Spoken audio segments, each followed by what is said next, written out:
días a todos y todas los presentes en la zona B de bibliotecas escolares de la Ciudad Autónoma de Buenos Aires.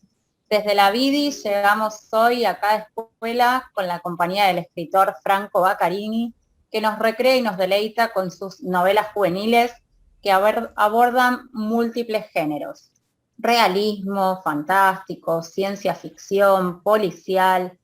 En el año 2006 obtuvo el premio El barco de vapor con La noche del meteorito, y también se destacan sus cuentos ilustrados Cómo bañar a un marciano, que se lee en Latinoamérica, España, y ha sido traducido al catalán y al euskera. Su obra 12 pescadores fue destacada como uno de los 3 libros mejor editados en literatura infantil del año 2016, distinción otorgada por la Cámara Argentina de Publicaciones. Varios de sus títulos circulan en España, Colombia, Brasil, México y la mayoría de los países hispanoparlantes. Dirigió la colección Galerna Infantil de la editorial Galerna, y por eso desde la BIDI, en el marco de la Semana del Libro y la Lectura, hoy lo entrevistamos. En nombre de todos nuestros colegas, para conocerlo un poco más, para saber en qué nuevas historias anda y quizá tenga para contarnos, entre otras preguntas. Bienvenido, Franco. Bueno, muchas gracias, Natalia, muchas gracias por la invitación. Siempre es un gusto. Y bueno, como lector y como autor, es un placer que se hayan interesado en mí. Así que bueno. Muchas gracias por la predisposición. Sí, no, siempre es un gusto, ¿viste? Aparte, viste que estamos en una situación tan particular y bueno, es una de las formas que encontramos de seguir hablando de lo que nos gusta a través de las reuniones virtuales, los encuentros virtuales, ¿no? Gracias. Bueno, arrancamos con las preguntas, si te parece. Por supuesto, cómo no. En tu infancia y adolescencia, sé que estuvieron presentes las letras y los libros. ¿Podrías contarnos tu vivencia por la escritura? Bueno, sí, fui muy afortunado porque viví en el campo hasta los 13 años, campos de Lincoln y del partido de Chacabuco, pero en casa siempre hubo libros. Esa es la gran fortuna que tuve. Un papá muy lector, que tenía libros de historia, de literatura rusa, como Dostoyevsky, pero también leíamos revistas, diarios, historietas, las revistas Villiquen y Antiojito. Algo pasaba en casa que hizo que mi hermana mayor, yo soy el 7º de 8 hermanos, estudiara letras, que otra de mis hermanas estudiara psicología y es una lectora voraz también. Así que mi mamá, que hacía palabras cruzadas por las noches, siempre con un diccionario en la mesa, y ese fue mi tesoro. Y lo digo sin ninguna idealización, porque realmente las palabras para mí fueron un tesoro. Yo vivía en una casa sin luz eléctrica, con piso de tierra pisonada. Después nos mudamos a una casa nueva, pero hasta los 8 años viví así. Y el recuerdo de los libros y de las historias eran una puerta abierta al mundo real, pero también a mundos imaginarios. Cuando ya en la adolescencia pude leer Crónicas Marcianas, ya no solo podía decir que conocía la Tierra, sino que también podía conocer Marte a través de la imaginación prodigiosa de Ray Bradbury, y una lectura adolescente del extranjero, de Camus, también me previno sobre los dolores del mundo, sobre las guerras, y fue una compensación de la poesía maravillosa de Bradbury, esa sequedad de Camus, que nos ponía en contacto con la parte más dolorosa del mundo. Los dos autores los sigo leyendo al día de hoy, y son esos tipos de autores que se pueden leer a partir de la adolescencia toda la vida. Excelente.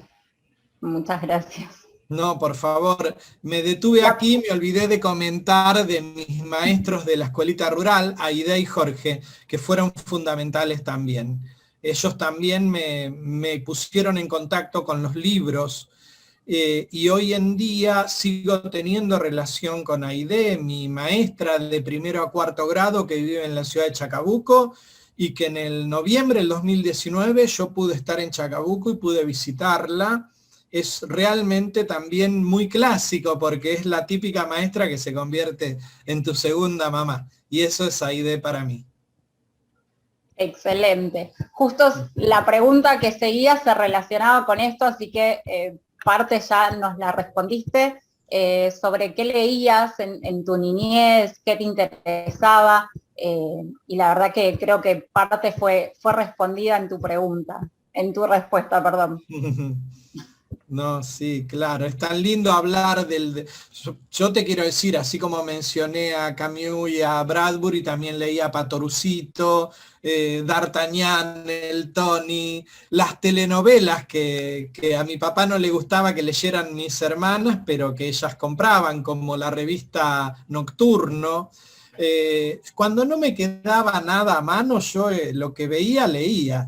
Y me acuerdo haber aprendido palabras, vocablos para mí desconocidos, como flagelo, como inanición, leyendo telenovelas. Así que y mucho antes, vuelvo a mi maestro Jorge, de que lo tuve de quinto a séptimo grado. En quinto grado él nos leía un capítulo por día en el patio de la escuela del Quijote de la Mancha. Imagínate todas las palabras que no teníamos comprensión en ese momento, pero era maravilloso ese castellano antiguo, tan misterioso, me dejó una gran curiosidad por las palabras, y las palabras te esperan, o sea, si uno no entiende algo, no importa, te esperan las palabras, no se van a ninguna parte. Y yo resignifiqué eso muchos años después.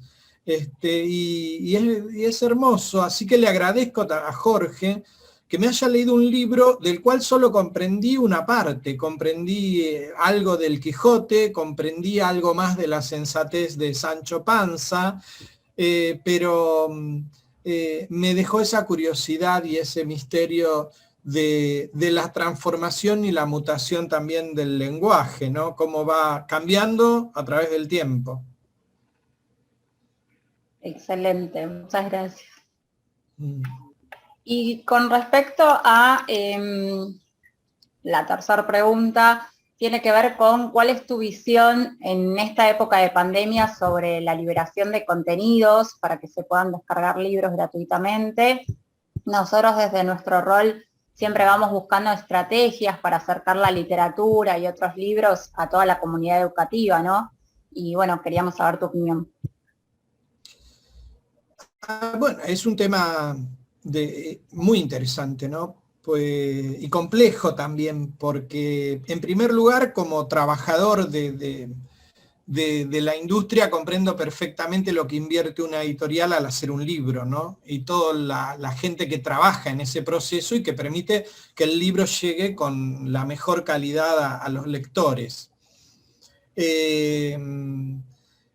Entonces, entiendo que dependen tantas cosas para hacer un libro y tantas personas intervienen, que a veces sí uno siente un poco de congoja cuando ve que hay algún PDF, incluso en malas condiciones, circulando por ahí, y también se entiende a veces esa situación. Yo en lo que a mí me toca tengo un libro por un contrato que hice con la Biblioteca del Congreso, que es de distribución gratuita, que se puede bajar como ebooks, que se llama El espejo en la pecera, y tengo cuentos que quiero muchísimo ahí, y que me da mucha felicidad que ese libro esté a disposición de todo el mundo. Son cuentos de los cuales yo disponía los derechos, pero además son cuentos muy especiales. Cada uno tiene una historia y los pude reunir en ese libro, El espejo en la pecera. La hechura de los cuentos me recuerdan a momentos de mi vida. Y bueno, me parece que como autor, como trabajador de la industria del libro, mi obligación es decir, busquemos siempre la manera de tener libros de papel o ebooks legales. Es lo que me corresponde porque sé que intervino en cada libro un diagramador, un ilustrador, un diseñador, correctores, editoras, y tanta gente que con eso se gana el pan y además depende de la calidad en sí del libro eso, ¿no? Esto, por supuesto, después sabemos que lo importante es que los lectores tengan que leer, ¿no? Entonces ahí uno también es más pragmático.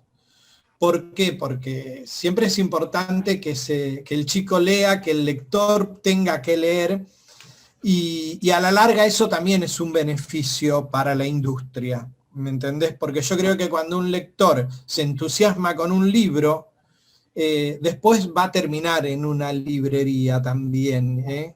¿No es cierto? Así que sabemos en la situación difícil en la que estamos, y yo particularmente tengo una mirada comprensiva sobre la situación, sobre el estado de cosas, pero no niego que es una preocupación para las editoriales, ¿no? Claro. Sí, sobre todo entre, bueno, este año y el año pasado, ¿no? A nosotros como bibliotecario tuvimos esa disyuntiva. Y Claro. con respecto a la pandemia, ¿cómo vas sobrellevando esta situación sanitaria? Viste, me acuerdo cuando recién empezaba y uno le pedían alguna opinión y eres muy diferente lo que decía y lo que yo sentía en ese momento a lo que siento ahora. Por un lado, desde lo personal estrictamente, tengo que agradecer que a mí me encanta jugar al tenis, por ejemplo, y puedo ir un día como hoy de sol a jugar al tenis un rato en bicicleta, y puedo disfrutar del sol y de la luz y de hacer ejercicio, y eso lo agradezco la salud de mi familia, pero, viste, hago un análisis personal, extraño mucho la adrenalina de hacer un viaje, yo he visitado todo el país gracias a los libros, y eso de pronto entró en se suspendió. Entonces eso se extraña, a pesar de que puedo tener ahora encuentros virtuales con colegios o con ferias del libro, pero se hace un poco largo, ¿no? Se hace largo, creo que todos sentimos esa fatiga. Es cierto que uno se ha repuesto de algún bajón también, y al principio uno no podía leer, no podía escribir, y después uno pudo leer, uno pudo escribir. Yo terminé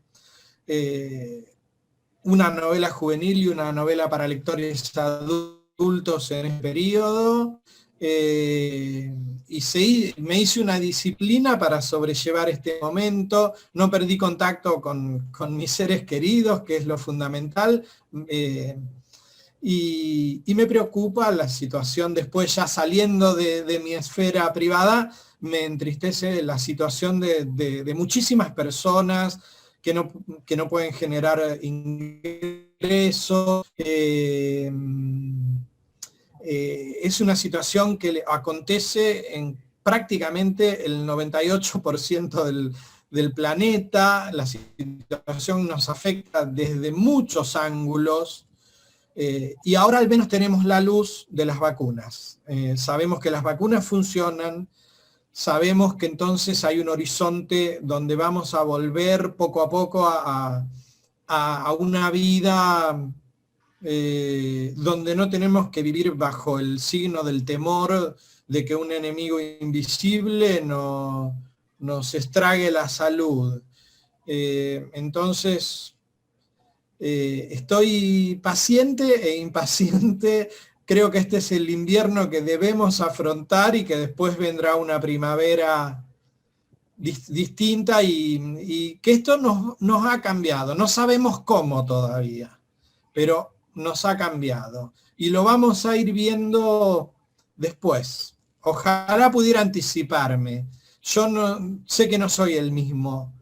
Esto me mordió también, esto te araña, esto no, no ha sido una guerra, no comemos las desdichas de las guerras con esto, pero ha sido algo que nos ha marcado y que nos ha provocado algún tipo de herida y de modificación que ya lo veremos y que habrá una parte positiva de eso y que habrá una parte no tan positiva.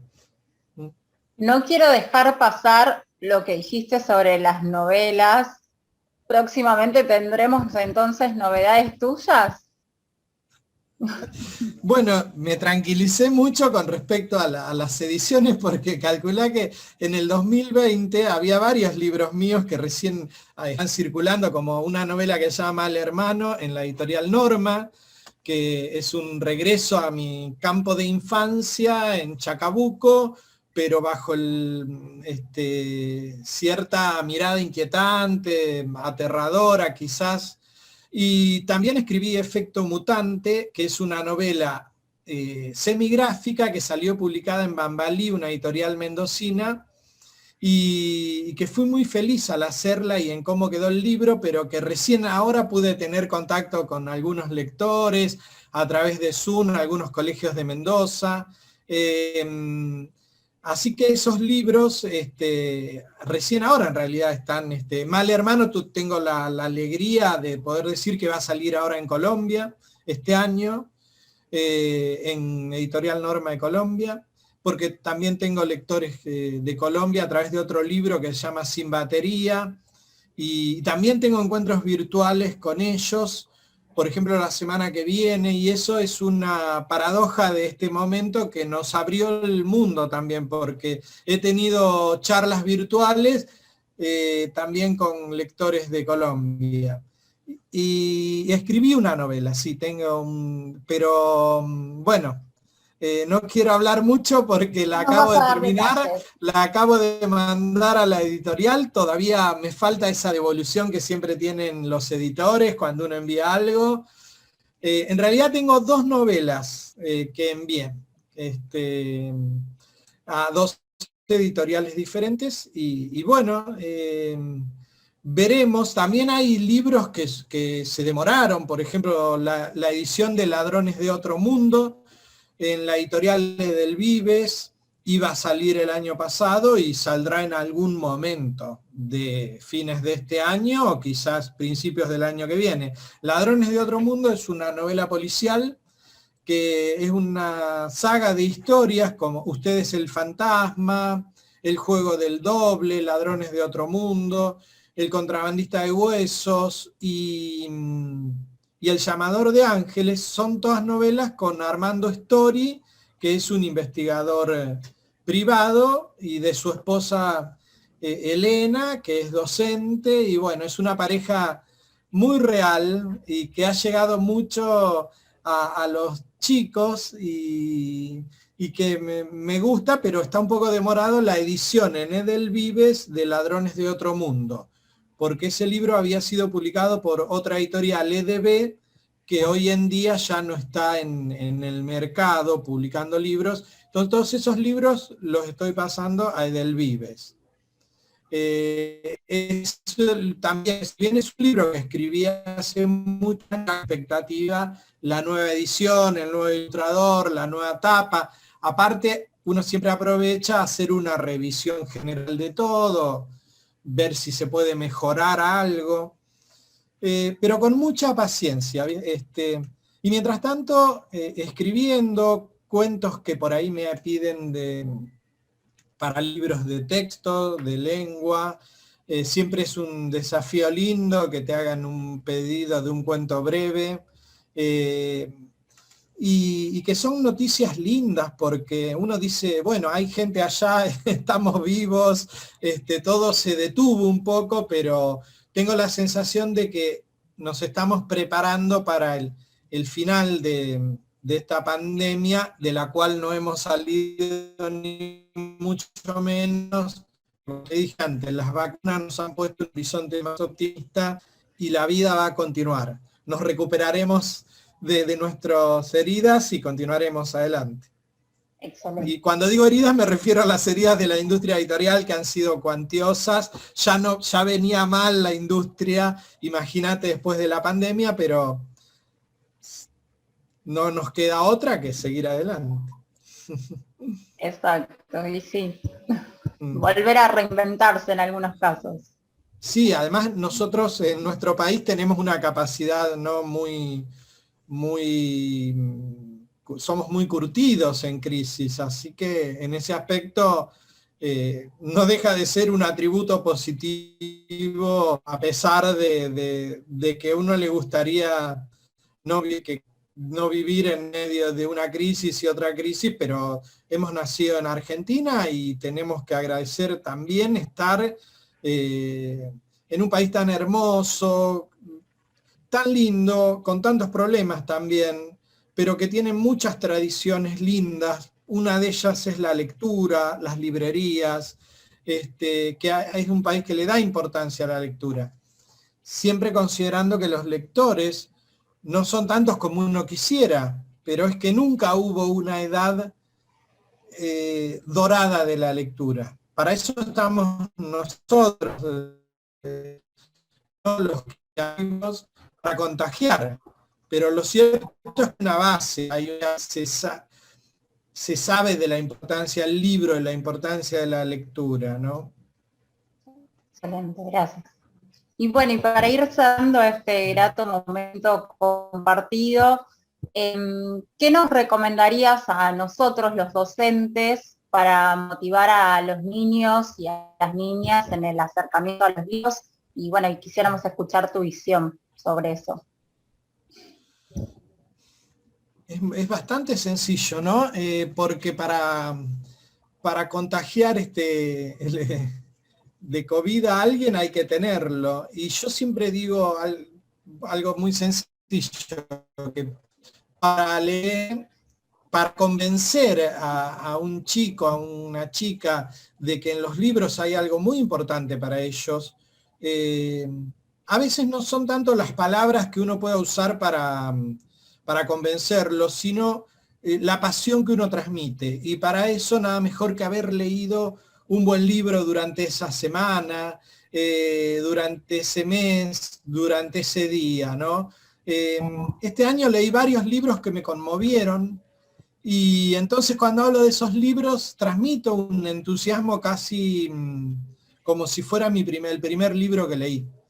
Ese entusiasmo tiene que estar presente en el mediador. Por eso siempre aconsejo a todos, y lo digo por mí, vale por todos, que nunca dejemos de aproximarnos a los libros con la visión de un lector que va en busca de una aventura que lo va a asombrar, que lo va a emocionar. Y entonces eso en los chicos genera mucha curiosidad. Ver que un adulto está entusiasmado con la lectura de un libro hace que el chico diga, uy, acá hay algo importante, ¿no? Era lo que a mí me pasaba cuando vi a mi papá inclinado sobre la mesa de la cocina leyendo con los anteojos. Yo veía en él que estaba relajado, que estaba inmerso en algo. Y eso a mí me generó curiosidad.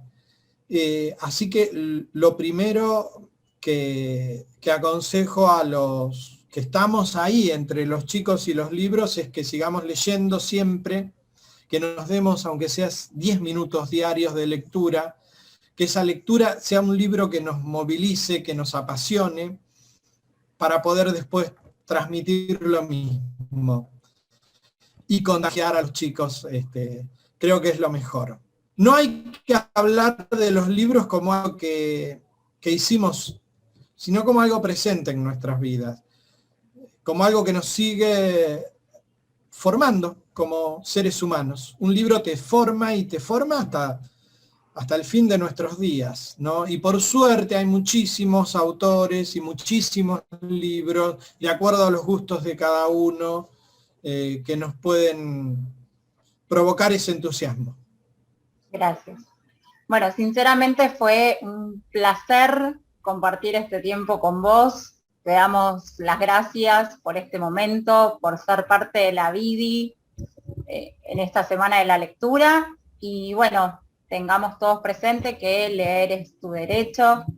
Te agradecemos, Franco. Bueno, Natalia, yo el agradecido soy yo, ha sido un gusto para mí y siempre cuenten conmigo y con mi disposición. Muchísimas gracias. Gracias a vos.